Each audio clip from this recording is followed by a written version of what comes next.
চারটি কারণ কেন ট্রাম্পের শুল্ক মার্কিন মুদ্রাস্ফীতি বাড়ায়নি। সিবিএস নিউজ দ্বারা প্রকাশিত।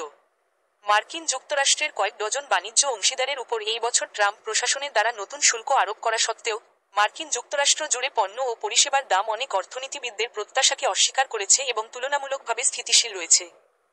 অর্থনীতিবিদরা সতর্ক করেছেন যে শুধুমাত্র যেহেতু শুল্কগুলি এখনও মুদ্রাস্ফীতির একটি পুনর্নবীকরণের সূচনা করতে পারেনি, তাই এই বছরের শেষের দিকে দাম বাড়বে না এমন কোনো গ্যারান্টি নেই। তারা নোট করে যে সাম্প্রতিক ডেটা পোশাক, বাড়ির আসবাব এবং যন্ত্রপাতি সহ আইটেমগুলির দামে একটি শালীন বৃদ্ধি দেখায়। শুল্ক মানে যে হার আমদানিকারকদের আমদানি পণ্যের জন্য সীমান্তে দিতে হবে, এছাড়াও অর্থনীতিতে প্রবেশ করতে দীর্ঘ সময় নেয়। কারণ কোম্পানিগুলি প্রায়শই প্রতিদ্বন্দ্বীদের কাছে বাজারের শেয়ার হারানো এড়াতে গ্রাহকদের কাছে উচ্চ খরচ বহন বন্ধ রাখার চেষ্টা করে। তবুও বিশেষজ্ঞরা স্বীকার করেছেন যে শুল্কগুলি এখনও মূল্যস্ফীতিজনিত চাপের ধরনের তীব্রতা প্রকাশ করতে পারেনি যা দাম বাড়াতে পারে। তাদের অংশের জন্য হোয়াইট হাউসের কর্মকর্তারা ধারাবাহিকভাবে বজায় রেখেছেন যে বিদেশি রপ্তানিকারকরা, আমেরিকান ভোক্তারা নয়, অতিরিক্ত শুল্ক খরচের ধাক্কা বহন করবে।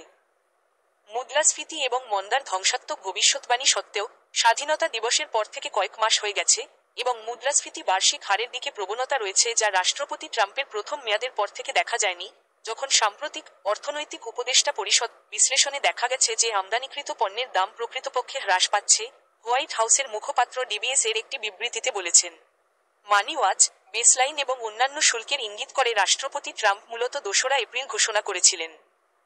এখানে চারটি কারণ রয়েছে। অর্থনীতিবিদরা ব্যাখ্যা করেছেন যে কেন কয়েক দশকের মধ্যে সর্বোচ্চ মার্কিন শুল্ক থাকা সত্ত্বেও মুদ্রাস্ফীতি লাফিয়ে উঠছে না। শুল্ক অনেক লোকের প্রত্যাশার মতো বেশি নয়। আমদানির উপর শুল্ক বৃদ্ধির জন্য রাষ্ট্রপতি ট্রাম্পের অনেক হুমকি সত্ত্বেও মার্কিন আমদানির উপর প্রকৃত গড় শুল্কের হার যতটা ঘোষণা করা হয়েছে তত বেশি নয়, ডেটা দেখায়। বিনিয়োগ উপদেষ্টা সংস্থা ক্যাপিটাল ইকোনমিক্সের মতে জুন মাসে মার্কিন আমদানির গড় শুল্কের হার ছিল 9%, যা অনেক অর্থনীতিবিদ এই বছরের শুরুতে ট্রাম্পের শুল্ক ঘোষণার পরে পূর্বাভাস দিয়েছিলেন 15% এর নিচে।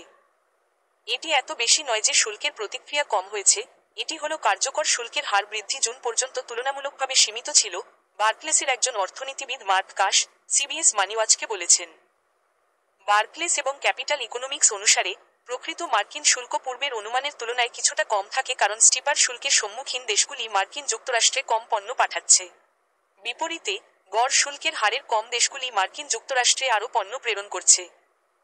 ফলাফল, আমদানির উপর গড় শুল্কের হার অনেক অর্থনীতিবিদ এই বছরের শুরুতে প্রজেক্ট করার চেয়ে কম। অতিরিক্তভাবে মার্কিন যুক্তরাষ্ট্রে আমদানি করা অনেক পণ্যকে খাড়া শুল্ক থেকে অব্যাহতি দেওয়া হয়েছে। প্রায় $258 বিলিয়ন মূল্যের আমদানি যা জুন মাসে মার্কিন খুচরা বাজারে আঘাত করেছিল, মাত্র 48% শুল্কের অধীন ছিল, বার্কলেস ডেটা দেখায়। উদাহরণস্বরূপ, ফার্মাসিউটিক্যালস, কিছু ইলেকট্রনিক্স এবং কানাডা এবং মেক্সিকো থেকে অনেক আমদানি যেকোনো নতুন শুল্ক থেকে অব্যাহতিপ্রাপ্ত। যদিও শুল্কযোগ্য পণ্যগুলি উচ্চ শুল্কের হারের সম্মুখীন হয়, তখন মার্কিন আমদানির একটি উল্লেখযোগ্য অংশ শুল্কমুক্ত থাকে, বার্কলেস বিশ্লেষকরা একটি সাম্প্রতিক প্রতিবেদনে বলেছেন। এটি নিম্ন কার্যকর শুল্ক হারের একটি প্রধান অবদানকারী। উচ্চ শুল্ক শুরু হওয়ার আগেই কোম্পানিগুলো স্টক আপ করে। মার্কিন খুচরা বিক্রেতারা এই বছরের শুরুতে তাদের ইনভেন্টরি তৈরি করেছিল এই প্রত্যাশায় যে ট্রাম্প প্রশাসন আমদানিকৃত পণ্য এবং যন্ত্রাংশের উপর শুল্ক বাড়াবে। অনেক খুচরা বিক্রেতা এখনও সেই অশুল্কযুক্ত পণ্যগুলি বিক্রি করছে, যা তাদের মূল্য বৃদ্ধিতে বিলম্ব করতে দেয়, বিশেষজ্ঞরা বলেছেন। উদাহরণস্বরূপ, কানাডা থেকে পণ্য আমদানিতে একটি বড় উল্লঙ্ঘন ছিল যা পরে শুল্ক শুরু হওয়ার আগে শুল্ক আরোপ করা হবে, এবং সম্ভবত মে এবং জুন মাসে সেই পণ্যগুলির আমদানি তুলনামূলকভাবে কম ছিল, এবং এটি একটি ছোট পরিমাণ শুল্কযোগ্য পণ্য হিসাবে দেখায়, বার্কলেস কাশ সিবিএস মানিওয়াচকে বলেছেন। অবশেষে বিশেষজ্ঞরা সতর্ক করেছেন, খুচরা বিক্রেতারা বছরের শুরুতে আমদানি করা কম দামের পণ্যগুলিকে নিঃশেষ করে দেবে, যা রাস্তার নিচে উচ্চ মূল্যের দিকে নিয়ে যেতে পারে। খুচরা বিক্রেতারা খরচ হ্রাস করছেন আপাতত অনেক খুচরা বিক্রেতারা অতিরিক্ত শুল্কের খেসারত খাচ্ছেন। বিনিয়োগ উপদেষ্টা ক্যাপিটাল ইকোনমিক্সের সাথে বিশ্লেষকরা একটি সাম্প্রতিক প্রতিবেদনে বলেছেন, ব্যবসাগুলি নিম্ন মার্জিনের মাধ্যমে প্রাথমিক আঘাতকে শোষণ করতে ইচ্ছুক, যদিও আমরা সন্দেহ করি যে এটি বেশিরভাগই একটি অস্থায়ী বিকাশ ছিল কারণ সেই সংস্থাগুলি শুল্কের হারগুলি কোথায় স্থির হবে সে সম্পর্কে আরও স্পষ্টতার জন্য অপেক্ষা করেছিল। আমরা সন্দেহ করি যে দীর্ঘমেয়াদে এটি একটি টেকসই ফলাফল।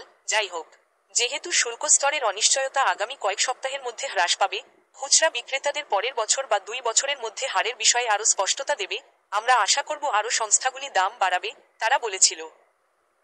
শুল্ক ধীরে ধীরে মুদ্রাস্ফীতি বাড়াতে থাকে।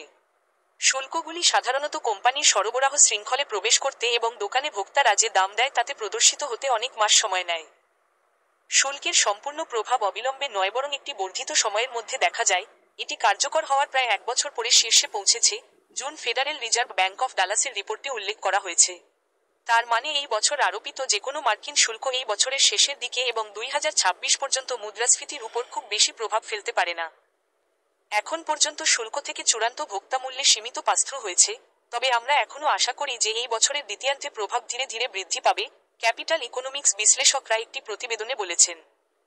একটি চূড়ান্ত সম্ভাবনা হল যে ট্রাম্প প্রশাসনের সুরক্ষাবাদী বাণিজ্য নীতির দিকে মোড় নেওয়ার ফলে মুদ্রাস্ফীতির আরেকটি গুরুতর লড়াইয়ের উদ্রেক হবে এমন আশঙ্কা অত্যধিক। হোয়াইট হাউস বলেছে যে এই ধরনের পরিবর্তন চাকরি রক্ষা করবে এবং মার্কিন যুক্তরাষ্ট্রকে বিশ্বব্যাপী আরও প্রতিযোগিতামূলক করে তুলবে। হোয়াইট হাউসের দেশাই এক বিবৃতিতে বলেছেন, প্রশাসন ধারাবাহিকভাবে বজায় রেখেছে যে বিদেশি রপ্তানিকারকদের দ্বারা শুল্কের খরচ দেওয়া হবে যারা আমেরিকান অর্থনীতি, বিশ্বের সেরা এবং বৃহত্তম ভোক্তা বাজারের অ্যাক্সেসের উপর নির্ভর করে।